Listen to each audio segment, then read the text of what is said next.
ലഹരിക്കടിമപ്പെട്ട് സമീപകാലത്ത് കണ്ണൂർ സിറ്റി ഭാഗത്ത് മരണപ്പെട്ടത് 3 പേർ.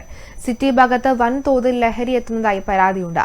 യുവാക്കളെ വലയിൽ വീഴ്ത്തി ലഹരിക്കടിമകളാക്കുന്ന സംഘം പ്രവർത്തിക്കുന്നതായി സിറ്റി സ്നേഹതീരം വാട്സ്ആപ്പ് കൂട്ടായ്മയും ആരോപിച്ചു.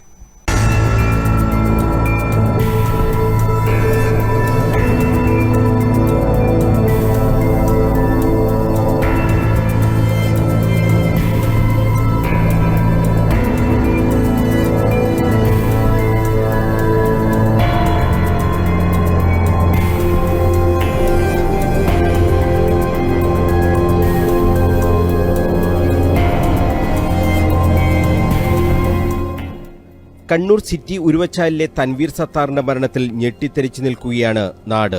മയക്കുമരുന്ന് കുത്തിവച്ചതാണ് തൻവീറിന്റെ മരണത്തിന് കാരണമായതെന്നാണ് പോസ്റ്റ്മോർട്ടം റിപ്പോർട്ട്. അമിതമായ അളവിൽ ലഹരിമരുന്ന് ഉപയോഗിച്ചതിനെ തുടർന്ന് ബോധരഹിതനായി വീണാണ് തൻവീർ മരിച്ചത്. ബാംഗ്ലൂരിൽ നിന്ന് തൻവീർ കൊണ്ടുവന്ന മയക്കുമരുന്നാണ് ഉപയോഗിച്ചതെന്നാണ് നിഗമനം. വെള്ളിയാഴ്ച രാത്രി വീടിന്റെ മുകളിലെ കിടപ്പുമുറിയിലേക്ക് പോയ തൻവീർ ശനിയാഴ്ച ഉച്ചയായിട്ടും എഴുന്നേൽക്കാത്തതിനെ തുടർന്ന് വീട്ടുകാർ നോക്കിയപ്പോഴാണ് ബാത്റൂമിൽ വീണുകിടക്കുന്നത് കണ്ടത്. സമീപത്ത് സിറിഞ്ച് കണ്ടതിനാൽ ഉടൻ പോലീസിനെ വിവരം അറിയിക്കുകയും ചെയ്തു. തൻവീർ മരിച്ച് ഏറെ നേരം കഴിഞ്ഞതിനു ശേഷമാണ് വീട്ടുകാർ തന്നെ കണ്ടത്. കണ്ണൂർ ജില്ലാ ആശുപത്രി മോർച്ചറിയിൽ സൂക്ഷിച്ച മൃതദേഹം ഞായറാഴ്ച പരിയാരം മെഡിക്കൽ കോളേജിൽ എത്തിച്ചാണ് പോസ്റ്റ്മോർട്ടം ചെയ്തത്. തിങ്കളാഴ്ച രാവിലെയാണ് പോസ്റ്റ്മോർട്ടം റിപ്പോർട്ട് പോലീസിന് ലഭിച്ചത്. അമിതമായ അളവിൽ ലഹരിമരുന്ന് ഉപയോഗിച്ചതാണ് മരണത്തിന് കാരണമായതെന്നാണ് പോസ്റ്റ്മോർട്ടം റിപ്പോർട്ടിൽ പറയുന്നതെന്ന് പോലീസ് വ്യക്തമാക്കി. അമിത ലഹരിമരുന്ന് ഉപയോഗത്തിൽ സിറ്റി ഭാഗത്ത് ഇത് 3ാമത്തെ മരണമാണ് സംഭവിക്കുന്നതെന്ന് സിറ്റി സ്നേഹതീരം വാട്സ്ആപ്പ് കൂട്ടായ്മ ചീഫ് അഡ്മിൻ മുഹമ്മദ് യൂനുസ് പറഞ്ഞു. കഴിഞ്ഞ 1.25 വർഷത്തിനിടയിൽ 3ാമത്തെ ആളാണ്. അതിലൊരാൾ കൊലപാതകം ആണ്. അതായത് മയക്കുമരുന്ന് മാഫിയയുടെ ഇരയായി കൊല്ലപ്പെട്ടു ഒരാള്. 2 പേര് മയക്കുമരുന്നിന് ഇരയാക്കപ്പെട്ടു, അവരുടെ ഇരയായി മരണപ്പെട്ടു. സിറ്റി ഭാഗത്ത് മയക്കുമരുന്ന് വൻതോതിൽ ഒഴുകുന്നുണ്ട്. ഇത് കണ്ടെത്താനുള്ള നടപടികൾ പോലീസ് സ്വീകരിക്കണം. ഓരോ മരണം ഉണ്ടാകുമ്പോഴും അസ്വാഭാവിക മരണത്തിന് കേസെടുക്കും. പിന്നെ അന്വേഷണം ഉണ്ടാകുന്നില്ല. സ്വാഭാവികമായി ഇത്തരം മരണങ്ങൾ മയക്കുമരുന്നിന്റെ അമിത ഉപയോഗം മൂലമുള്ള മരണം എന്ന് പറഞ്ഞ ഫയൽ ക്ലോസ് ചെയ്യും. എന്നാൽ നമ്മൾക്കത് മതിയോ? നമ്മളൊരു സമൂഹം എന്ന നിലയ്ക്ക് നമ്മുടെ പരാജയമാണ് സമ്മതിച്ചു കൊടുക്കുന്നത്.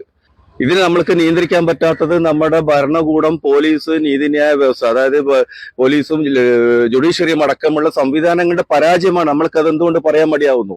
ഇതിനെങ്ങനെ നേരിടാൻ പറ്റുന്നു? ഇതിന് ഒരു തരത്തിലും നാട്ടുകാർ പിടിച്ചു കൊടുത്ത പ്രതികൾ പോലും പുറത്തിറങ്ങി നടക്കുന്ന അവസ്ഥ എന്തുകൊണ്ട് വരുന്നു? പിടിച്ചു കൊടുക്കുന്ന പ്രതികൾ പുറത്തു വരുന്നുണ്ടെങ്കിൽ അത് നമ്മുടെ ഭരണ സംവിധാനങ്ങളുടെ തകരാറ് തന്നെയാണ്. യുവാക്കളെ ലക്ഷ്യമിട്ടാണ് മാഫിയ സംഘം നീങ്ങുന്നത്. സൗജന്യമായി മയക്കുമരുന്ന് കൊടുത്ത് യുവാക്കളെ അടിമകളാക്കി മാറ്റുകയാണ് ചെയ്യുന്നതെന്നും മുഹമ്മദ് യൂനുസ് കുറ്റപ്പെടുത്തി. പിന്നെ ഒരു വിഷയം വരുന്നത്, ഒരു പ്രത്യേക പ്രായത്തിലുള്ള യുവാക്കളാണ് ഇതിൽ അടിമപ്പെട്ടിട്ടുള്ളത്. അത് കൃത്യമായിട്ട് ടാർഗറ്റ് ചെയ്ത് മാർക്കറ്റ് ചെയ്യുന്നുണ്ട്. സാധാരണ നമ്മൾ മുമ്പൊക്കെ ഒരു മദ്യപാനം അല്ലെങ്കിൽ ഒരു കഞ്ചാവിന് അടിമയാന്ന് പറഞ്ഞാൽ ആ ഒരു കൂട്ടത്തിൽ, സൗഹൃദങ്ങളുടെ കൂട്ടത്തിൽ പെട്ടുകൊണ്ട് 1 പ്രാവശ്യം വലിച്ചു, 2 പ്രാവശ്യം വലിച്ചു, അല്ലെങ്കിൽ ഒരു ബിയറിൽ തുടങ്ങി പിന്നീട് ഇത് കൂടിയ മദ്യത്തിലേക്ക് എത്തുന്ന ഒരു വിധത്തിലല്ല ഇതുള്ളത്. ഇത് ഇങ്ങോട്ട് കൊണ്ടുവന്ന് സൗജന്യമായിട്ട് വെറുതെ ഒന്ന് ഉപയോഗിച്ച് നോക്കാൻ വേണ്ടിയിട്ട് കൊടുക്കുകയും ഒരൊറ്റ ഉപയോഗത്തിൽ ഇതിന്റെ അടിമകളായി മാറുകയും അങ്ങനെ ഒരു തലമുറയെ നശിപ്പിക്കുന്ന ഏർപ്പാടാണത്. മറ്റു മയക്കുമരുന്ന് വ്യാപനത്തെ പോലെ നമ്മൾ ഇതിനെ കാണരുത്. അതിനേക്കാൾ ഗൗരവമേറിയൊരു വിഷയമാണ്. എന്തുകൊണ്ട് നമ്മൾക്കിത് വെറുതെ പരസ്പരം പഴിചാരിയിട്ടും പരസ്പരം ഗോഗ വിളിച്ചിട്ടും രാഷ്ട്രീയ വാഗ്വാദങ്ങൾ നടത്തുന്നതിന് പകരം ഒരു സമൂഹം എന്നുള്ളതിൽ നമ്മൾ ഇതിനെ നേരിടണം എന്ന് തന്നെയാണ് ഞങ്ങളുടെ അഭിപ്രായം. മയക്കുമരുന്നിന്റെ ഉറവിടം കണ്ടെത്തി ആ സംഘത്തെ പിടികൂടാതെ ലഹരി വിപത്ത് നേരിടാനാകില്ല. ഇത്തരത്തിലുള്ള അന്വേഷണം ഉണ്ടാകുന്നില്ലെന്നും നാട്ടുകാർ ആരോപിച്ചു. News bureau, Kannur.